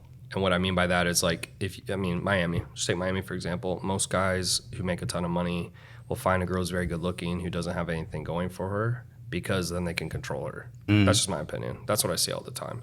So for me, I think I'm the polar opposite, where like I would be considered abnormal, where I don't actually prefer that, because to me it's not attractive. Like, because then I feel like I can just impose my will on you at any time. Yeah. And you'll just do it because you don't want to lose out on the money. So I always wanted to be with a girl who I felt like didn't need my money. So then she actually liked me for me. That's just always been important to me. Every guy's different, but I would say that's more abnormal than normal. That's just at least what I've seen, because I have a lot of buddies who the girls they date, I look at them, I'm like, she's very pretty and nice to look at, and she doesn't have a brain. And that's just my take. So that's kind of really what attracted me to her. It wasn't really because I thought she was going to level me up. It was just like one of the first girls I met that I felt like had something going for her outside of like just being beautiful. Yeah. And that sort of gives you more freedom in a way as well, because you know that you don't have to quotation marks look after her. Yeah, like she's not like reliant on me. I mean, obviously I do things like that people would consider like a duty of like a guy, but she doesn't need me. And I think it's the fact if someone needs me, it makes it very unattractive, because it's like, okay, so like you literally need me to like take care of you. Like that's not attractive for me personally. So I like girls who like have business or have a business or are ambitious, because then I feel like not one, they don't depend on me, but then two, we have something to talk about. Yeah. It's just hard for me to have a dinner with someone who has nothing going for them in business, because whatever I ask them, it's just boring. It's just such a boring conversation. I just want to leave as soon as possible. Yeah. I just do. Yeah. Well, because it's the stuff that you're already into. So if you're talking about what you're into, it's a lot easier. Because I get that too. Or And they just understand. Like if you and me were talking about basketball and you didn't know how the game worked, it's just like it's weird. So like, how do you play offense? Like, is that the defense? You're like, oh my gosh, like what shapes the ball? Yeah, and it's how like she is with sports actually, right? And then, yeah, ironically, but then that's like that. It takes like what could be a fun experience into almost like it feels like work, and then I'm like, this is supposed to be fun, so I might as well just go work. And so I would go on a lot of dates where it would just be so terrible. I just would try to dip as soon as I could, and I'd just go back home and start working. It was terrible. They're fun. Yeah, they're fun. You're just like fuck. You're trying to figure out game plans. Like, all right, how do I get out?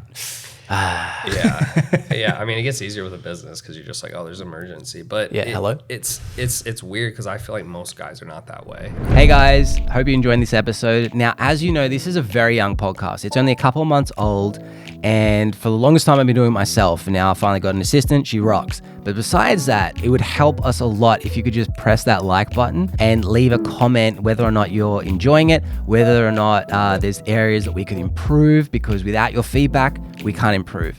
And we really, truly value, like, if there's things that you want to see more of, things you want to see less of, that will help us make a better podcast for you. And also, if there is anyone that you can think of that would get value from this particular episode, if there's things that the guest is talking about that they would enjoy or that would help their life, with their business, with their health, with whatever it is, please share that with them so that they can get that value, because that is the ultimate goal of this. Now let's get back to the show. I feel most guys really like a girl, like they can kind of like, hey, like you need to do what I tell you to do. To each their own. But to me, that just gets old, because at some point it's like, I just want to have an intelligent conversation. If you have nothing in common or you're not doing anything, you're just good looking, it's like, I'm not going to talk to you about your hair, your nails, or like your makeup. That's just me. So well, I get it. My wife, like, I love her to bits. She's very smart. But when she has the nail conversation, like, you didn't comment on my nails. I was like, I fucking didn't see him. Yeah. You're talking to a straight dude. I'm sorry. Or like they do their hair for 3 hours and I'm like, it looks the same. Dude, don't get me started. There's so many benefits from being a dude. I'll put it out there. Yeah. It's so much easier. It's easier. I got one side story. We chat about it. So, Sure. Do you know how smart he is?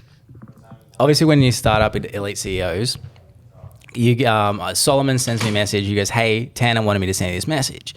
And it's a video. It's, the welcome video going, hey, man, welcome to Elite CEOs. Really looking forward to you being here. I heard you from Australia. Really cool. And so I'm watching. I'm like, this guy's really nice. And then all of a sudden, in the corner, he's walking through, and I see in the mirror his cute little buns. He's in his underwear. And I'm just like, what the fuck? And he just goes, I'm just going to keep that in there. And it just stopped. I legit believed it was deliberate because it was perfect timing. It gave me humor. It made me laugh. I was like, that's fucking funny. It generally wasn't though. That's a funny thing. I was walking like this and it went by the mirror, and then I saw it at the end, but it was like already 45 seconds in. I was like, I'm not shooting this again. I just like sent it. But I think it's just one of those days. I was like, forget it. I was like wearing like black. It's saved on my phone. Yeah. Look It's what pretty, it did for Blake. It's pretty funny. Gosh. I just say you should do it more often, because I was like, it was a great piece of humor, which all of a sudden, like, it was a great piece of information, heavy in sort of information, but then that comedic relief at the end where I was like, I like this guy. So now you just got to perfectly time it. I'm glad you got some That's normal, entertainment. dude. I'm telling you, man. No, Yeah, day in You the walk life. around in your underwear? shirt Usually- on, pants usually. off. That's Yeah. Dude, that's a good look for chicks, but for dudes, like, at least you have the underwear on, because the underwear, like, you just got these sad elephant bushes hanging out. Yeah, I wouldn't do that, but it's like, I mean, sometimes like It's just more comfortable. Yeah, bro. it's just more comfortable to be in boxers. Yeah, 100%. Yeah, they got the boxer briefs though. Like it. Oh, I hate Hudson. those. They're the I'll worst. say I love them. No, they're like trying to be boxers, but they're trying to be No, briefs. that's like, why I like it. It's like Under Armour. It's like kind of like what I was used to in sports. Like they feel really normal to me, and then like I can go to the gym in them, I can swim in them, I can do whatever. Really? I want. Oh, 100%, dude. I just hate feel like boxers. there's like this piece of fabric just constantly like tickling. That's why. I mean, it want gets you- support, man. I No, want but a push-up bra for my balls, dude. I wear Aussie Bomb underwear. Those things are like they're made by gay. They're made for gay guys. Okay, story time. All right. Okay, story time. So there's a company called Aussie Bum in Australia, and they're made for the gay community. They're normal briefs, but the difference is, I mean, think of like girls. They can push up bras. They can make their good things look better. We're kind of stuck with, unless you go to the gym, you're screwed. Right. So gay guys, what are they? What's the thing they show? They can't show their boobs. They go to the nightclubs and they have it. So in normal briefs, it's very unattractive. Versus they have this thing which I call the ball cup, and it's like you just, and then it's like they're just there. Right. Ultimate support, guys. That's all I wear. The Aussie bomb. Aussie bums. So that's what Tanner's getting. Yeah, his, they have the Christmas ball bra. stocking now. The ball bra. I'm gonna look it up right now. Honestly, it'll make your modeling shoots even more impressive. It's just there. I think those days are behind us. Definitely not There's going higher back. pri- But there's higher that would have been good priority to know things. about 5 years ago. Yeah. 7 years ago. Well, they were around. They were around. They made you them. Originally, it was for everyone, and then it turned out only the gay guys liked it, and one straight guy. But This guy. but it was my wife that got me into them. That's I was like, hilarious. because one guy, a gay guy actually gave them to me as a present once from the gym. Yeah. He was like, look, it's a present. My husband gave it to me. I didn't want him. I was like, that's fucking weird. And I realized it's Aussie bum underwear. And I didn't wear them for 3 years until Just one day, just I need got some new like, ones. I met my wife, we were hanging out, and I run out of underwear because she didn't do the I was laundry. about to say it was an emergency. And I was like, fuck it, put them on. She's like, wow. I was like, yeah, okay. And then all of a sudden there was 7 more in the mail. She's like, yeah, I bought some more. I was like, why? She goes, you look good in them. Well, there you go. Yeah. It worked out. So it works for the and then your ladies. child was born. Pretty shortly after. Yeah. That's how it works. Aussie bum pregnant. Bam. That's actually hilarious. Yeah. So yeah, check it out. Free shout out, guys. Aussie bum. Jeez. But yeah, no, that's anyways, underwear talk. Good spin. Yeah, definitely has been for the story. Yeah. You've been here, Benson, you've been here for like how long in Miami? I've been here like almost 2 months. Yeah, so like 8 weeks almost. Yeah. How was that like being away from the Wi-Fi? So being away from her. Yeah, I mean it's not been the easiest thing. She came down here for Thanksgiving though, so like we had Thanksgiving together. She was here for a full week and stuff, so it was good seeing her. But prior to this actually happening, Tanner and I, we were just talking. He's like, hey, like this is kind of what's happening. Like this is what I see as like kind of the natural progression of you moving into it. Do you want to do this? I was like, yeah, absolutely. And I just remember sitting down and talking with my wife, and I was just like, hey, babe, there's going to be some imbalances, and, here's what's going to have to happen. And she's been so supportive for everything because she knows, like, the upside of it is me being able to not only grow myself personally, but also, I want to get to a place, within our own family where, things are better than what they are now, right? Because I have certain goals I want to hit. And so she's been super supportive. But, some days she's like, oh, I miss you, and I miss the cuddles. She's very like Sounds just like that. Yeah, literally like Pretty good. We'll I talk, felt like I was there. dude. We'll talk in these like little kid voices to each other, but she's very like she's very touchy. That's one of her love languages, and I'm just kind of like I'm not. Tanner and I are, it's When she's kinda, crying, are you like there? That's what I'm like. I'm like cold. no, I mean Okay, you're a better man than I'll me. like give her a hug, and I'm just kind of like sometimes I'm like it's okay, sweetie, But Suck it up, bitch. No, I'm kidding. that's like one of the things she looks forward to the most is whenever we wake up, I'll give her cuddles, and then before we go to sleep, I give her cuddles. And for whatever reason, that just does it for her. But yeah, it's been hard, but at the same time, it's like, I leave next week, so it's like it's gone by pretty quick. That's good. It's like, and I just look at it's like it was just needed. Like you need to be here and like learn how to run things, and I don't know. I think like a lot of people, it's like short-term sacrifice, long-term reward. Yeah. 100%. Yeah. In the grand scheme, it won't feel like that much time. Yeah. Yeah. And so is this going to be like a more often thing that you're in Miami this duration, or is this more like a setup, setting up thing? It was a more of a setup thing. I mean, Miami's not really my scene. No.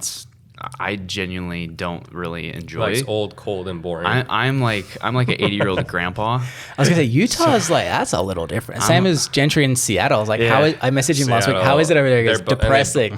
Gentry lives even farther out in the suburbs. Like Gentry's like in the middle of nowhere. Benson's at least like somewhat like in the city a little, but like it's very different for sure. Yeah. All three places. I mean, the neighborhood I live in, like we're the youngest couple that lives there, and it's super quiet. I'm a homebody. You don't dislike that? No, I love it, dude. I love it. He reminds me a lot of Hermosi because I talk to Hermosi a lot. He's like, or Hermosi. He just like, I like to go to dinner. I like to go to the gym. I like to work. That's it. Yeah. I'm a homebody, so like But you don't want to be around people working as well, because I get where you guys are coming from. Like I'm the same. I don't want distractions, but there's definitely a productivity to me when I'm around people that are like-minded, where it's like my motivation level is fucking high as it is. You add one other person, you add two, it's like, what the I've never looked at it like that. I mean, the way I I feel like I've turned more like as an introvert as I've gotten older. So like I recharge by like taking time to myself and like, you know, spending time with my wife. I personally don't feel motivated if I'm around other people or not. Utah is actually a pretty like highly entrepreneurial place too. A lot of people, a lot of people there own construction businesses or supplement companies that are huge there. Supplement companies are massive. There's tons of supplement companies. So I talk to a lot of entrepreneurs when I'm at the gym. But I work very well by myself. I need it very quiet. I'm more focused. Working, you know, with Tanner here and then our videographer, it's been fun. But like I usually do my best work when it's quiet. Yeah. So, but I love it. I'm an 80-year-old grandpa. I go to bed at 9, wake up at 4. Go to the gym, work hard, eat good food. Like I'm a happy camper. Like very easy to please. So okay, that's what I like. Though. That makes sense. You live in Utah. Then that's what I like. When I heard that, I was like, man, that is random. Well, and then also there's. Where'd you guys grow up in? What state? We grew up in Texas. Yeah. Shit. Houston. So you're just a little like you guys just spread out across America. And I met my wife in Utah too, and then obviously based off of our faith, you know, in the Church of Jesus Christ of Latter-day Saints, Utah is a very predominantly large portion of that faith, and so for us, it just makes sense with our lifestyle and with what we like to do. Yeah. Because there's tons of outdoor stuff. Like Utah's amazing. So during the summertime, you can go hiking. Wintertime, you can go snowboarding or skiing. So we love it. For the foreseeable future, we'll be in Utah. Tanner hates it. Yeah. But it's vice versa, right? Like I don't like Miami. But it's just but like, he does. And it's just like if you like going out sometimes or restaurants, like I personally get satisfaction out of that. He does not. Yeah. Which is fine. But like to me, that's why I like Miami. Yeah. There's definitely an energy to Miami. It's like when you go to New York, you feel different when you're there. It's like a little better energy too, in my personal opinion. Plus the weather. But the weather is a plus. There are some wild people here though. Like, okay, another question. Every time I'm in the lobby of this building, there's some sort of like super hot, toxic woman. Every single time. That just sounds like a normal place in Miami. Yeah, because I'm in Southwest Florida, so I don't see that often. But it's like every time. I'm like, she is like a solid 9.5, but she'll ruin my life. Probably, yeah. I've told Tanner, I'm like, dude, I've seen the cops here like 6 times. He's like, dude, I believe that. With the people I see in the lobby, I believe that. Yeah. But it's funny because my last building had like David Beckham in it. And, oh, shit. He lived on the top floor. Like, just like it was just, I mean, but the cheapest place there is like $6 million.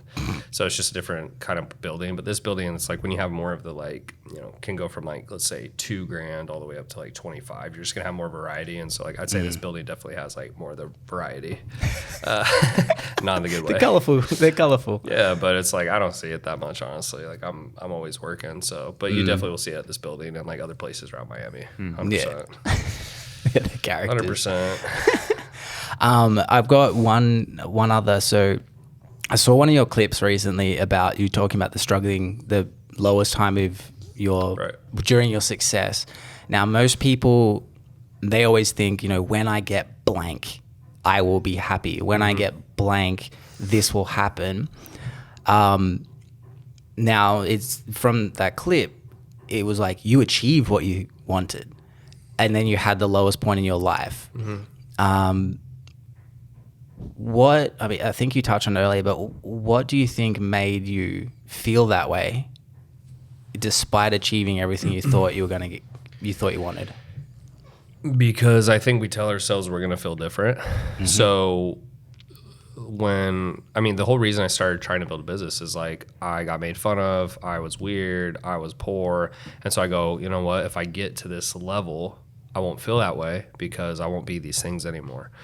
But the irony is when you get there, you feel exactly the same. Right. So I got there and I mean, it took me, because if you think about it, like I really started my journey around 22, 23, didn't make any money for 2 years, 25, everything started to blow up. And then that was like 27 and I hit my first $1 million month. And I just remember it was like, you know, I was like, fuck yeah, like I did it. And it was cool for like 24 hours. And then the next day I'm like, well, like, what do I do now? And I just remember thinking, well, I don't really need more money. Like if I hit, you know, another $500,000 in a month or two, it gets to the point where like you're not spending the money you're making. So it's like, why do I care if I make more? And so I just think every person has to answer that question. And when I couldn't really come up with the answer, like you start asking, questions like what's the meaning of life, and why does this matter, and like you start realizing you don't mean shit, right? The more you do, you actually realize how small you are. It's super weird. So like nihilistic. Because like if you look at like Mark Zuckerberg, like, or Jeff Bezos, like still compared to the entire world, like they're just small, bro. Like it's small. Like there's places you go, like people don't know who Oprah Winfrey is or Barack Obama. Like you're small. You're small time, and like that's the biggest you can get, right? And so you start going, well, if that's the case, like why do I push? Like why do I care? These clients I've helped, like it's insignificant. You realize that, right? Like it just doesn't matter. And so you have to start asking these questions. And so I start going down kind of like a bad place. And I think for me, like the most helpful conversation I had was like, well, dude, like why does it have to matter? And you may be religious, right? So if you're religious, that's why some people, I think you can find some answers there. But if you're not, or you're not as religious, you really have to ask yourself those questions. And so for me, I was like, you know what? Maybe it doesn't have to matter. Maybe it shouldn't have to matter. So like maybe I just do this because I like it. And that was actually probably the most helpful thought, because instead of like trying to come up with an answer that I really could never find, right? I was going to therapy, I was talking to people, and I just like didn't feel like I was really getting any good answers. I was like, man, this just feels like a bunch of bullshit. And so when I finally got to that point for me, I was like, you know what? I do this because I like it. And that's all it has to be. And that was a helpful thought for me. It may not be for someone else, but for me, that's been far more helpful than trying to go down a rabbit hole and trying to find significance when, like, in reality, like, I feel like a lot of stuff we do doesn't matter. Like, I really do. And, like, you can make arguments for some things, but, like, at the end of the day, you've seen it. Like, when someone dies, like, no one talks about them anymore. Betty White died a couple months ago. No one talked about her a week later. Yeah. And it's like, she's Betty White. Oh, yeah. I mean, how about the Queen in England, right? Yeah. So I didn't like her anyway. Yeah. It's like, but it just goes to show, like, you're not significant. And what you're doing probably isn't really that significant in the grand scheme of things. And if you look back 100 years, can you think of one person? Can people even remember the presidents of the United States? It just goes to show it's like you're not shit. And so I think that's why I got there, because I was like, I'm going to be somebody and people are going to respect me. And then you realize, like, even when you get there, you still ain't shit. And that was just hard for me to go through. But I think everyone has to kind of realize that. Yeah. And you mentioned as well, what stopped you from taking your life was, the people around you. That resonated with me too, because it's like, I mean, I've gone through similar things in my teens, and that's what stopped me was I don't want my mum to cry. Yeah. So I mean, it's like, it's hard in the moment, because it's like after the moment you're very embarrassed and you feel shameful. That's at least how I feel. It's almost like if you looked at porn, you just feel like shameful. But in the moment, you're just so irrational. Like, it's like you're on drugs, and you're telling yourself, like, yeah, like, because nothing matters, this doesn't matter. But I think for me, like, luckily, if like I hadn't been in charge of a company and I just had a 9-to-5, I probably would have done it. Yeah, okay. Because like, it doesn't matter. But I think the thought that kind of kept me there was like, that would have put Benson in like a terrible position. It would have put my team in a terrible position. It would have put Gentry in a terrible position. And I just think I felt like they still needed me for X amount of time. Yeah. But it's tough to talk about too, because like it sounds like, I even remember when I see people talk about that stuff, and I was like, man, that's like so stupid. Like, I would never do that. And it's super selfish. But I just think every person, like, you get to points in life where like you kind of get like more than what you feel like you can handle. And you don't really feel like there's anyone you can talk to, or even if you do, like, I'm just a guy, like, I'm not a huge talker. Like, when people want to talk to me, I'm like, yeah, dude, okay. Like, yeah, you're not a big feelings guy. Because it doesn't change anything, right? Yeah. And so I just sit there, I'm like, we can talk, but like, nothing will change. And so it was just like, I was just going through a difficult time, and so I tried to justify it. But I think end of the day, like, if you have to like you have to tell yourself, like, this moment will pass. Right? No matter how bad it is, the moment will pass, and you can't see that when you're in it. It's super hard. But once you get out of it 2 or 3 months, you look back, you're like, wow, that was like very immature. Like, that was very selfish. That was very stupid. But I can relate to people better now, because like, I mean, like, I never thought I would get to a place like that. And it was like, in hindsight, it's like embarrassing. Like, that's how I view it. It's like, it's shameful, but in the moment, you just don't give a fuck. I mean, you just don't care what anyone says or what if they try to talk to you or tell you something, you're just like, yeah, dude, I don't care. Yeah. It's just like not a good place to be.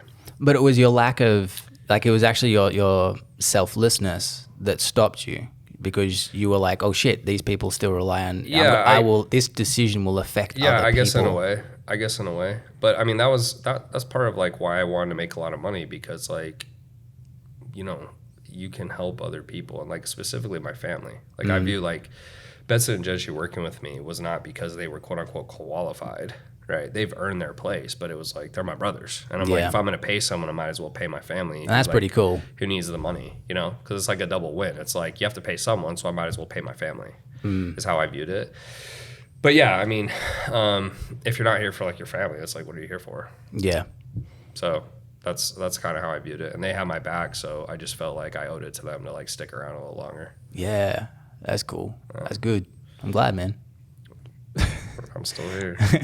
Were you aware of, like, Benson, those moments? Or was it, you know, I mean, Tanner strikes me as very introverted with that stuff. I mean, I've seen Tanner when he's not in, like, when he hasn't been in the greatest places. Yeah. He tends to kind of like go off and kind of pull himself away and kind of like distance himself from people. In that moment, I actually remember because, his girlfriend, she called me, right? This is Hansika, and she was like, hey, like, you know, I think they were split up at the time, and, you know, she was just like, I'm really worried about Tanner, like, you know, XYZ.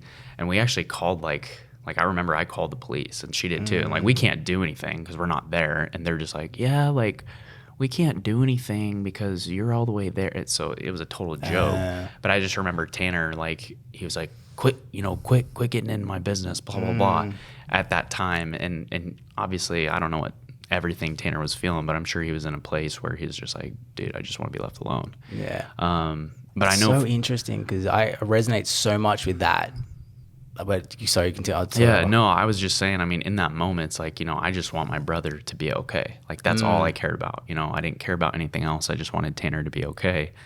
And, you know, I didn't know it was that bad as far as what he was feeling. I knew he was in a dark place, but I didn't know it was that bad. And then I'm like, oh, crap. So in a way, it's like, you know, now where we're at today, it's like I kind of look back, I'm like, you know, I'm obviously, you know, I want my brother, I'm grateful he's still here. But I just didn't know. You know, I didn't know it was that bad. It's so interesting because that, by the sounds of it, I deal with it very similar to you, Tanner. It's like I'm up and down. Like sometimes when my wife is just like, "You're never happy," and I'm like, "I'm happy a lot." It's just that, you know, when I'm down, I'm down. You know. Right. I asked Derek Fay, who's a venture capitalist, and on the podcast, and I'll tell you why after. When you go to sleep, do you have like? It's when I'm half in and out of sleep. Like I'm not awake, I'm not fully asleep.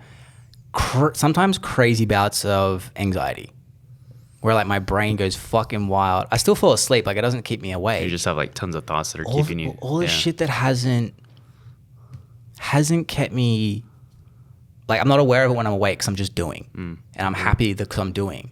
And then you go to sleep and like it's, oh, but what if this and what if that? And like, you know, what if I'm a failure and all these crazy thoughts. And then I fall asleep.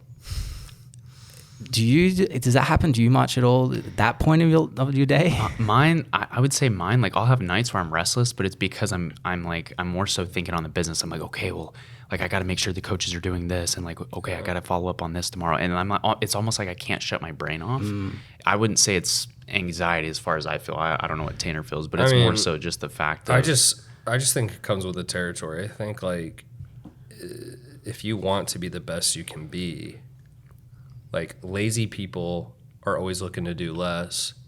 The people who do the most are always looking to do more. Yeah. Right? Like I'll do 16, 18 hour day and I literally be like, oh, what else can I do? Or what else could I have done? What else can I do to like, it's just the nature of the beast. I'm like, but I want to have it any other way because like that's really what it is about. Yeah. Like you're here to be the best you can be. Like whatever that is for you. That's it. Like there is no other point. Yeah. There is no other point. And like the whole point of becoming like a multimillionaire or you know, a billionaire or whatever you want to do, it's like it's about the growth. Yeah. And it's like, it sounds super cliche. Like it does. But now that I'm here where like I am good on money, like if I just make what I'm making now, I will die multiple 9-figure net worth minimum. That's if I don't change anything. I don't make any more money, which I will. So I sit there and go like, it's literally about the growth. It's about like, how good can I make my team? How much can I help people? How far can I push myself to be a better leader? How can I learn how to be more patient? And like, dude, it's like you'll realize as you like grow, you have more deficiencies than you don't. Like even now, I'm just like, man, like I'm still not good at this. I'm still not good at that. Like I could get better at this, but that's the point. Like it's like the smarter you get, the more you realize how much you don't know. And it's like you just chase that future self of you that you'll never reach. But that's the point. You're never going to reach it, but that's what the point is. And that's like what I try to tell myself. So I think if you go to sleep and you have those thoughts, it's a good thing because you're trying to be the best you can be versus some scrub who just takes up space and does nothing with their life. And dude, there's just so many people who like that's their existence. Yeah. That's all they want. It's funny because whenever I speak to people who are super successful, like Derek Fay, same thing. He goes every night. And I was like, that makes me feel better. You know, if I'm doing the same things that these big successful dudes are doing, I'm like, okay, there must be some sort of, but I think as well, people, again, the ones that haven't achieved that always think when I get blank off, you know, same thing, like, oh, you're rich. What do you have to complain about? It's like, okay, I have to complain maybe about different things, but there's always going to be something that creates, you know, money just, a lack of equilibrium. Money just makes your life easier, and it makes it so you don't have to worry about the price tag. But in terms of like the like the irony is the way you become rich is what causes these types of feelings to continue to grow. So it's like, yeah, if you don't ever want to become rich, you won't feel those things because you're not trying to improve. You're not trying to grow. So it just comes with the territory, but I don't think it's a bad thing. I think like if you don't have that, like Michael Jordan talks about it, like the better you do, or like when he talked about how good he was, it's like every time he did something, he knew he could go even further. And that's like why you can't reach it, because like even in sports specifically, I'm glad I played sports because like I would push myself to like what I thought was my limit, and then like I didn't die and I was like, oh shit, like I can go harder. But most people, they never feel that. They never one time in their life push themselves farther than they thought they could go. And it's actually one of the coolest feelings ever because you realize like how untapped like human potential is. And that's like why like David Goggins' great book, like Can't Hurt Me, like that whole book, I was like, dude, that was me. His like, new book came out yesterday too. Oh, I didn't even know. I'll have to get it. Like, and when I read like what he did, I don't want to do that personally. Like me doing that doesn't bring me any fulfillment. Like I ran 100 miles in my bare feet in the desert, but it's the same point. Not for me. It's the same point in process that like he gets it. Yeah. He gets it. Like and his is physical too. Like that is something that is actually deteriorating, which is wild. Yeah, he's a freak. He's a freak, but it's like that's what it's about, man. And he gets it. And it's like maybe you don't have to go run 100 million miles, but like business for me is like what he does with like physical stuff. Like that's what it is. And most people like they miss out, man, because that's like what it's about, in my opinion. Like that's at the end of the day, like that's where I feel the best. Well, it's along the lines of because you did a post a while ago now, but it was about the books you like to read. There's two I bought. It was like the One More, whatever it was, and Closing the Gap or something like that. Gap Selling. It was probably Gap Selling. And yes. Like, One More Thing. Yeah, like those two books. Yeah. And but yeah, the One More Thing was like, you know, it's just always how can I do one more thing, and versus I think most people fail because they want to do 10 more things. Like, you know, trying to lose weight. Oh, I'm going to completely flip my life. I'm going to do everything you do, Blake. And I'm like, no, you're not.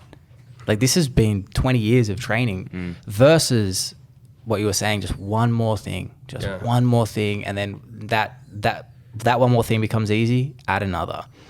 And yeah, it's a cool thing when you start seeing those progressions, but you have to how often do you both do like retrospective looking? Because I mean, as entrepreneurs, you're always looking forward, and that's usually what builds the anxiety. But sometimes there's like, you need that, like, wait a minute, and you have to look backwards to be like, oh shit, okay, this, and this. Cool, I could have done more, but I still did a fuckload. Do you ever do much of that as well? I would say, I mean, as at least for me, and probably the past 6 months to a year, I probably don't do as much. If you have a hard close, by the way, at 4. Sorry. I just realized. No, it's good. We're already past it. Just keep going. Yeah. Go. So, I mean, for myself, it got to the point where my morning routine was like 30 minutes. And I'm just like, I'm doing all this, oh, what are some good things that have happened? What am I grateful for? Now I just get to work. Like I just wake up, I roll out, I drink an energy drink, and I get to work. I find for me that the retrospective kind of happens on the days off where I'm like, it just kind of comes to me, right? Because I have more bandwidth, and so my brain can actually have time to think. So I find that I actually have that happen, and there's things that I think back on where I'm like, oh, like I wish I could have done this differently. Yeah. Absolutely. And then I'm like, you know what? I'm super grateful I went through that. So I think mine just kind of comes on those days where I have more bandwidth to think, rather than every single day. For the simple fact that I'm like, I'd just rather get to work. So that's how I look at it, at least. That's a good point. Yeah. Well, it's that routine. You just know what you're doing. Yeah. There's that freedom. That's the hardest part as an entrepreneur, is figuring out how to find a routine. Like, everyone likes to brag, I can juggle 20 things at once. It fucking sucks. Yeah. There's that freedom in like, all right, how do I build a system so I'm happy? Like, right now, it's funny because you're like, I get up and have a cold shower. I just started doing it. It fucking is so good. I'm not gonna lie. Okay, so but I'm not adding things to my morning. It's not like I'm going, I'll do this, and then I'll start my work day. It's like, all right, I'm adding a 3-minute shower into my morning. That's not gonna do something nuts. I think that stuff's fine. It's just like, if you take 2 hours before you start your work day, and it's like read and book, and it's like, if you just start working, you'll get more done than like all this preparation to get ready. And it's like, I also think it's like, I'm anti-routine, right? Where it's like, I don't need to have a routine to get shit done. Like if you have to do certain things, like, I'm not in my office, I'm not in my bed, I'm not, it's like, you're just making all these excuses for why you can't do stuff, and then it makes it harder to actually get stuff done. Like, it's not always going to be convenient. It's like, just do it. You have like do you have like a base routine though? Like, what I mean by that is, like, I've started, like, Hormozy, I saw how they get up early in the morning, go straight to work, and then go to the gym. Yeah. So I tested that after hearing it, because I used to go to gym first, wake my body up, and I noticed I'd just fuck around until, like, because I was jacking my body with adrenaline and then telling it to sit down at a computer, versus get up, cold shower, 2, 3, 4 hours at the computer, all the admin shit and everything else, then the gym, then do like meetings and everything. Yeah, I don't think there's a right or wrong way to do it. I know, like, for Alex, he lives in Las Vegas, so it's Pacific time zone. So for me, like, if you wake up at 4 there, it's already 7 Eastern. Like, that to me makes no sense to try to go to the gym, because like your team's already up and moving and you got to get stuff done. Eastern time zone, I prefer working out first because I'm the first one up. So then I can get that done with my day and I can focus. Like, I don't personally, some people look at the gym as like it's relaxing. I look at the gym as like it's something to do on my schedule. So I want to get it off my schedule so then I can focus on work the rest of the day. And like, stuff just comes up. So like, you could set a gym schedule, but then it's like, this fire, this happens. And then I feel like it's like I need to handle it. Yeah. So for me, if I just get it off my plate, then it lets me work the rest of the day and I can just like not worry about it.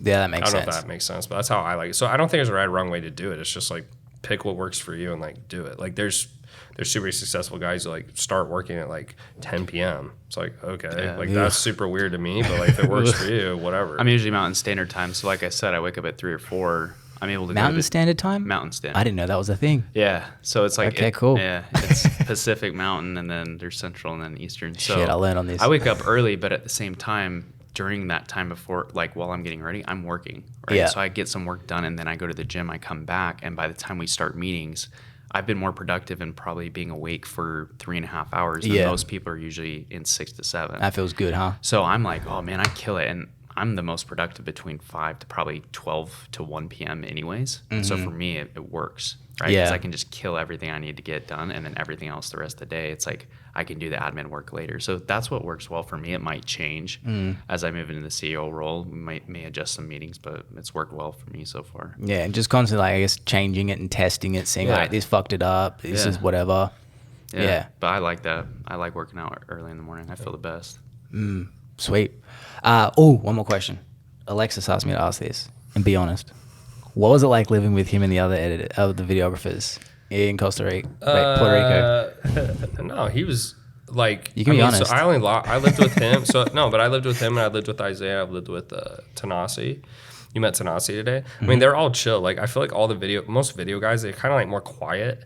At least what I've noticed, like, they're more quiet, they're more reserved. So for them, like, all of them are pretty easy because they don't really talk and they kind of leave me alone, which is what I want. So I don't mind having someone in the house, but I don't want people to bother me. Like, I want you to kind of let me do my thing. So yeah, it was. I mean, it was honestly fine. It was just like it was Puerto Rico, so I mean, it is what it is. But I mean, yeah, I didn't have any problem. I don't know who I would say is the best. I mean, it's like they all are like homies.